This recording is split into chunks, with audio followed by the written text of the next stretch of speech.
Welcome. My name is Vaughn Martin, and I'm host of Caribbeana, a local radio program here in Washington, D.C. I'm here as a guest of the Noels in Lanham, Maryland, and with me to talk a little bit about the art form of calypso is Calypsonian Crazy. Edwin Ayoung is his name. Edwin, welcome, and thank you very much for talking with us. Yeah, it's a pleasure. It's a pleasure. Yeah. You know, it's been a long time, man. Tell us exactly how long have you been singing calypso? Well, I will say from 1969, was singing with a band. I wasn't singing professionally yet in the Calypso tents, but I used to sing with Mano Marcelin band. Right. That is in the days when it had no vocalists. Right. You know, he had a band and he heard me in a Dutch party and he said, "Crazy, why you don't come and sing in the band?" So I used to sing like Spoiler or Sparrow, like Sparrow old calypso, like Dragon Dance, and Right, I just sing them in parties. But did you grow up thinking of singing calypso? No. I was supposed to be maybe a doctor, lawyer. My father wanted me. My father disliked what I was doing, singing calypso and playing pan with Bertie Marshall. Right. Because we grew up in Lavantil. Right, Highlander Spaniard was next door. And I used to go there and play pan, and he didn't like that at all. Yes. He wanted me to be Dr. Ayoung or whatever, Dr. Crazy, whatever. Yeah. But the calypso caught you. The calypso caught me as the Mighty Spoiler and the Lord Blakey. Those were my two favorite calypsonians. But those were different guys compared to later on Sparrow Melody and so on. Yeah. Well, what happened, Spoiler used to make me laugh. And then I used to hear that he was a drinker, he used to drink. But he used to drink, but he was not like going out of bounds, like doing anything that a real drunken man will do. Sliding down and sleeping on the ground and all that. He wasn't like that. When he drunk here, he used to hold on to a wall to go home, you know. He used to be thinking, but his calypsos and them, his mind, he had a great mind for writing this Bed Bug. Well, recently I did one of his songs, Bed Bug. I did Bed Bug and some of his old past numbers together with Lord Melody and Lord Caruso. Right, Caruso, right. But you seem to be, since the tradition you started with so long ago, you seem to be continuing this tradition like a vanguard, carrying it from place to place. London, Washington, different places. Yeah, well, I was now in New York, but we were doing Parang Soca. You see, around this time of the year, November, December, we have this Trinidad and Tobago music, Parang Soca, that we started in 1978. You know, that is when 1977, like we had Nat King Cole, Bing Crosby, Perry Como, and Frank Sinatra used to control the airwaves in Trinidad. Controlling the airwaves in Trinidad, singing songs like I'm Dreaming of a White Christmas, Chestnuts Roasting and about the reindeers flying in the sky and thing. Which it had no meaning because snow don't fall in Trinidad. But the Parang Soca now came in when I started to sing it in English. Because everybody know Parang. Everybody know Parang in Spanish. Came from Venezuela. Well, perico, señores, dame rapata para porrente, la salpagata. Now, I sing that for a trend. He don't know what that is. He don't know if you're cussing him. But we dance into that. And it really happened in 1977 when a Venezuelan band, Los Oropos, came to Trinidad and they were using obscene language. And we were dancing to it. Miserable fellas now. They could play cuatro, but ay, perico, señores, dame la pata, cos paida kia, kudina wakana paukawa. They're singing that now and they're cussing we. Say all your coolie and all the digger, you know, and we dance into that because we, you know.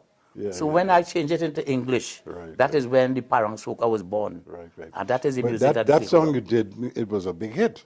Which one? The first Parang Soca. The name of it is Parang Soca, but some people call it Maria. Because I say Maria, Maria, Maria, mi corazón. Corazón means heart. Right. Yeah, that was the first one. People didn't like it at the beginning because you know you're revolutionizing and you're doing something they're accustomed with it in Spanish and now you're singing this thing in English. So some people don't like change. So when they heard us, what stupidness is that this man singing? Maria, Maria, mi corazón. We want to hear Spanish. Don't care if somebody cussing we. So that was the beginning of the Parang Soca. And up to today, look, we have now 200 and something songs every year. We have Bunji Garlin, a soca man. We have Marshall. We have all the young people. We have about 200 or 300 songs this year in Parang Soca alone. Fantastic. But that must tell you that the fact that you took on this art form and stayed with it it's impacted the younger generation so that they're following and adopting what you have done. We have done not only that, we have in big crowds. Look, we had a sold-out crowd. Skronta, who is also a parang soca king. Right. I love all his music. I am a big Skronta fan. Right. Kenny J, Baron with the Spanish woman. Right. We have Marcia Miranda. We have a lot of young people doing it now. Yeah. Having big crowds. In Toronto, we had about 5,000 people in a hall. Right. So it creating big crowds. Its crowd starts swelling. Right. So by the time now, I go be 74. From the time I reach like 85, in the next 10 years, we'll be having big crowds, and a fella could eat our food. That's how the young people talk. Yeah. No, but you know the fact that you have been able to retain all of these traditions, are you satisfied that what you have done is a right legacy that you have left for young Calypsonians? Yes, is that right? Because you see, the last Carnival, well, the soca music. Soca music is after Carnival, like in March, April, May, June, July, August, September. The last Carnival is in October. The first weekend is in October. Right. Is the last Carnival out of all the carnivals. Right. So in October, November, December, those 3 months, the artist didn't have anything to do. Right. You know, so now the parang soca start in September. I just say September. Right. And I just say October. Understand? Because September is between September and October. October is between October and November. You know? Right. So between that time, you could make some money too. You could put food on the table. Right. You know? But mostly now the Calypsonians now hold on to the parang soca. Right. Yeah, because you see the parang soca have a old school vibes. Right. You know, like what Kenny J does do or what Baron does do. Right. So a lot of young people now start, and I am satisfied. The only thing that I am not so satisfied with the parang soca is we have to watch the topics. You see, Christmas is about Jesus. Right. So we have to keep that spiritual thing going. I remember you did a recording one year. You said you did a song. You started the album with Jesus. Yeah, put Jesus in your Christmas. And I have a lot of Jesus songs. Right. I have He's Alive. I have Crazy for Jesus. Right. And I have Let Us Celebrate, but let us put Jesus in our Christmas because we're celebrating his birthday. Right? So we must say something about him. Right. You know, and I will continue doing that. I find we could have more of that kind of thing. Yes. Plus we have our ginger beer sorrel. Right. We don't have any reindeer or any snow. Black So cake we have black cake, we have sorrel. We have so many things. I just even make a little humor and all and say, you know, Jesus had a flea on him.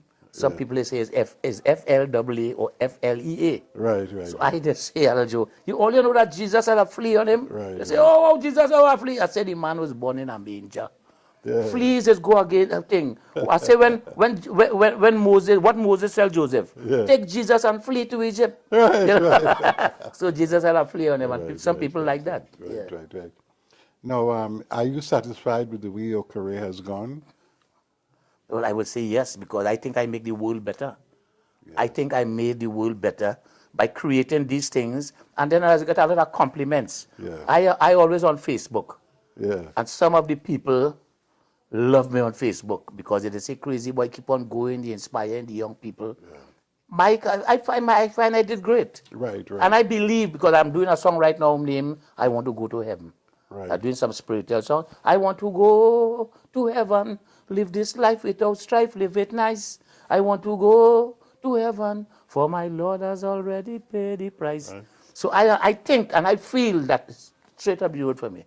Because I am doing good all the time.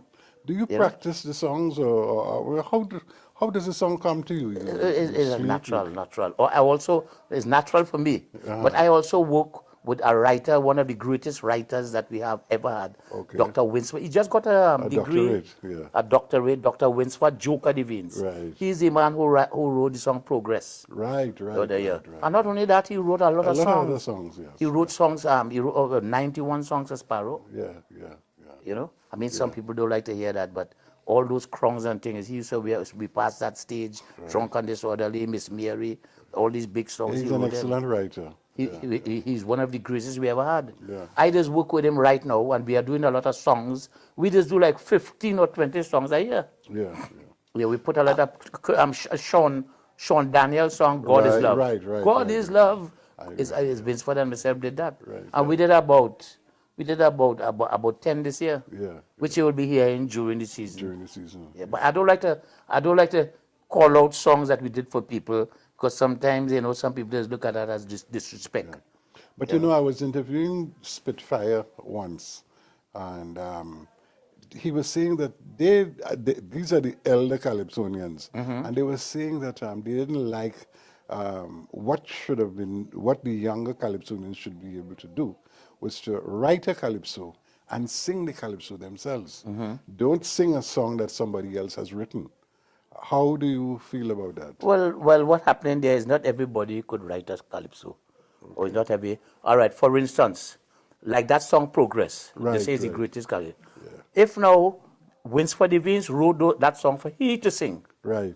It probably wouldn't go over that. It wouldn't go. No, people might have never hear about it. He after that he carried over the Sparrow. Right. Winsford Evans carried that Progress, that same Progress today when I look around. And Sparrow rejected it too. Sparrow saying nice song. But then King Austin came a few years after. Right. And heard it. And King Austin took it. Right. And that was the right voice. Yeah. The right voice for the right song. I don't see anything wrong with that. It's only in Calypso. People, they say, he write this and he write that. I don't see anything right. Look, Frank Sinatra. Who bigger than Frank Sinatra? And Frank Sinatra never write a line. Right. Look, Nat King Cole was no writer. Right. He could have played keyboard. So this thing about he never write this and I don't. That's a long time thing. That's a long time thing. The person look like Sandra, singing Sandra. She won 2 Monarchs. That song that she sang there about the ghetto thing. And the next one, the one about the woman and the woman get no money. You could keep your money, I could keep my money. Okay, right. A classic. If Tobago Crusoe would sing that himself, it would not be no hit. So I don't see anything wrong with the singer. Making his money. And I don't see anything wrong with that. Now, before we close, I want to talk a bit about the Calypso as an institution, especially having an organization like TUCO. Do you feel that it's proper? It's really institutionalized? Well, but TUCO, for me, I find better resistance with the president of TUCO. He's trying his best. He's doing well. He always at meetings. I like him. Right.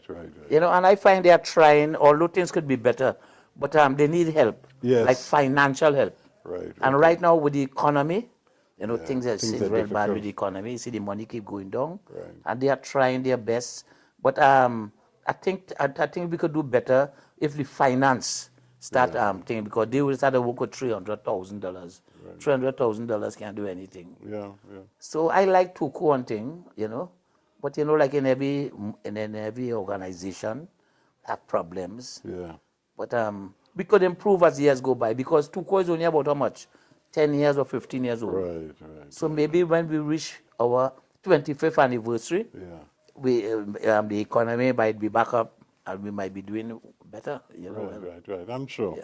The art form, do you see it's going to explode greater and greater, where the world all over will appreciate Calypso and love Calypso? Calypso, we have Calypso and we have soca, But the Calypso, in the Calypso section, I think we need to improve on the contents what we're singing about.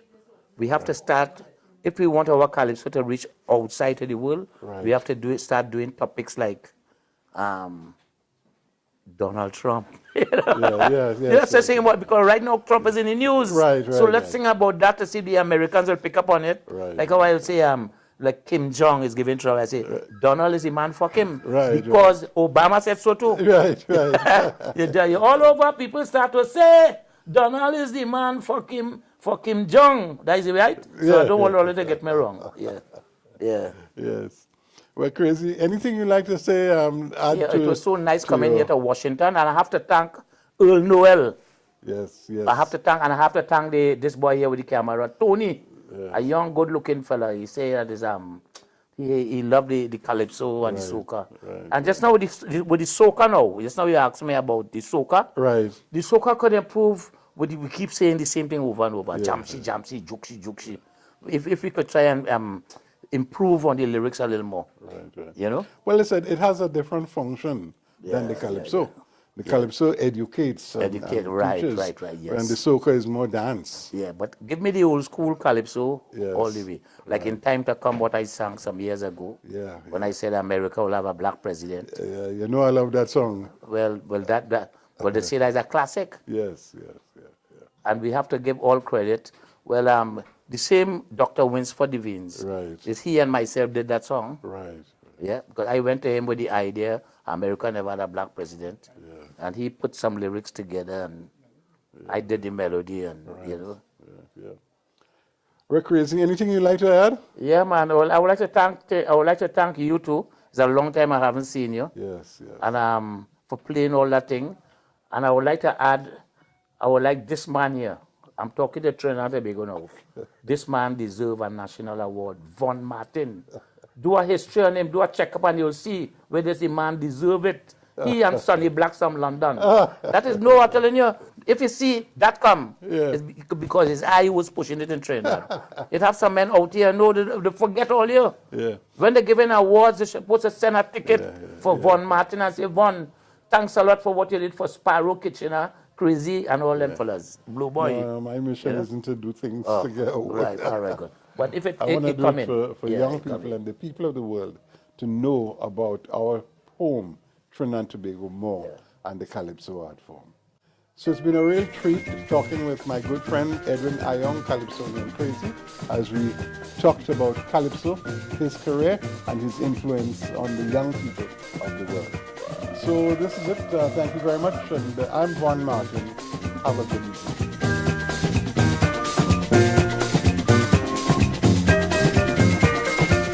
I took the role of lead singer, Parang Rama in a Rima. Fans heard of my Parang band, 2000 block the grandstand. The welcome was the